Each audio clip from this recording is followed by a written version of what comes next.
शुरू अल्लाह का नाम लेकर जो बड़ा मेहरबान निहायत रहम वाला है।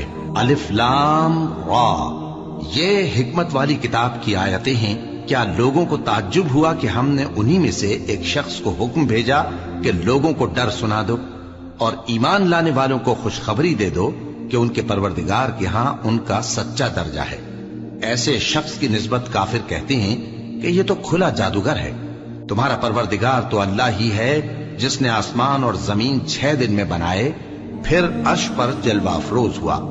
वही हर एक काम का इंतजाम करता है। कोई उसके पास उसकी इजाजत हासिल किए बगैर किसी की सिफारिश नहीं कर सकता। यही अल्लाह तुम्हारा परवरदिगार है, तो इसी की इबादत करो। भला तुम गौर क्यों नहीं करते? उसी के पास तुम सबको लौट कर जाना है। अल्लाह का वादा सच्चा है।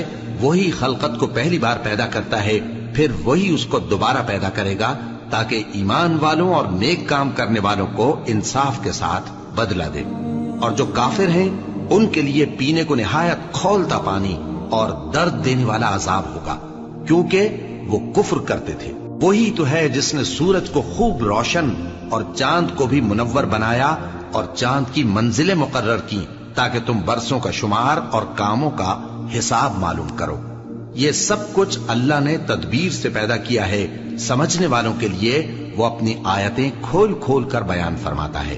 रात और दिन के एक दूसरे के पीछे आने जाने में और जो चीजें अल्लाह ने आसमान और जमीन में पैदा की हैं, सब में डरने वालों के लिए निशानियां हैं। जिन लोगों को हमसे मिलने की तवक्को नहीं और दुनिया की जिंदगी से खुश और उसी पर मुतमईन हो बैठे और हमारी निशानियों से गाफिल हो रही हैं, उनका ठिकाना उन अमाल के सबब जो वो करते हैं दोज़ख है।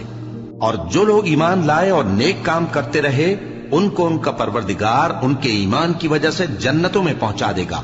उनके नीचे नेमत के बागों में नहरें बह रही होंगी। जब वो उनमें उनकी नेमतों को देखेंगे तो बेसाख्ता कहेंगे सुभान अल्लाह, और आपस में उनकी दुआ सलामुन अलैकुम होगी।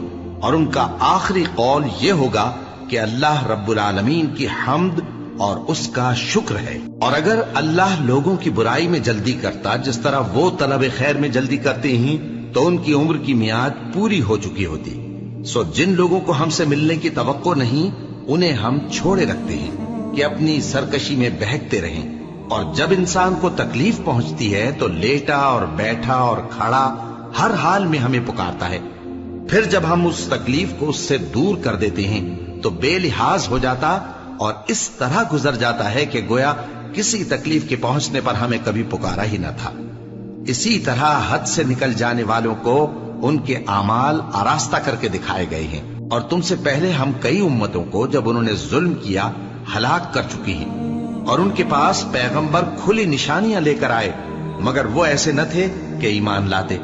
हम गुनहगारों को इसी तरह बदला दिया करते हैं। फिर हमने उनके बाद तुम लोगों को मुल्क में खलीफा बनाया ताकि देखें कि तुम कैसे काम करते हो। और जब उनको हमारी आयतें पढ़कर सुनाई जाती हैं तो जिन लोगों को हमसे मिलने की उम्मीद नहीं, वो कहते हैं कि या तो इसके सिवा कोई और कुरान बना लाओ या इसको बदल दो। कह दो कि मुझको इख्तियार नहीं है कि इसे अपनी तरफ से बदल दूं। मैं तो उसी हुक्म का ताबे हूं जो मेरी तरफ आता है। अगर मैं अपने परवरदिगार की नाफरमानी करूं तो मुझे बड़े सख्त दिन के अजाब से खौफ आता है। ये भी कह दो कि अगर अल्लाह चाहता तो न मैं ही ये किताब तुमको पढ़कर सुनाता और न वही तुम्हें इससे वाकिफ करता।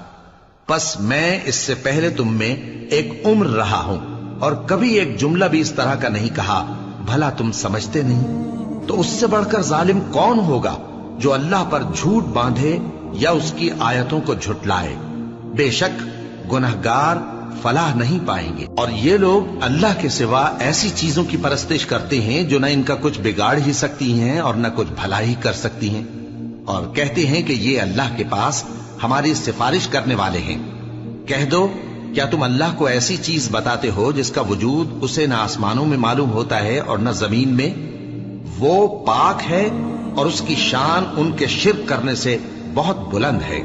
और सब लोग पहले एक ही उम्मत यानी एक ही मिल्लत पर थे, फिर जुदा जुदा हो गए। और अगर एक बात जो तुम्हारे परवरदिगार की तरफ से पहले ही तय ना हो चुकी होती तो जिन बातों में वो इख्तिलाफ करते हैं उनमें फैसला कर दिया जाता। और कहते हैं कि इस पर इसके परवरदिगार की तरफ से कोई निशानी क्यों नाज़िल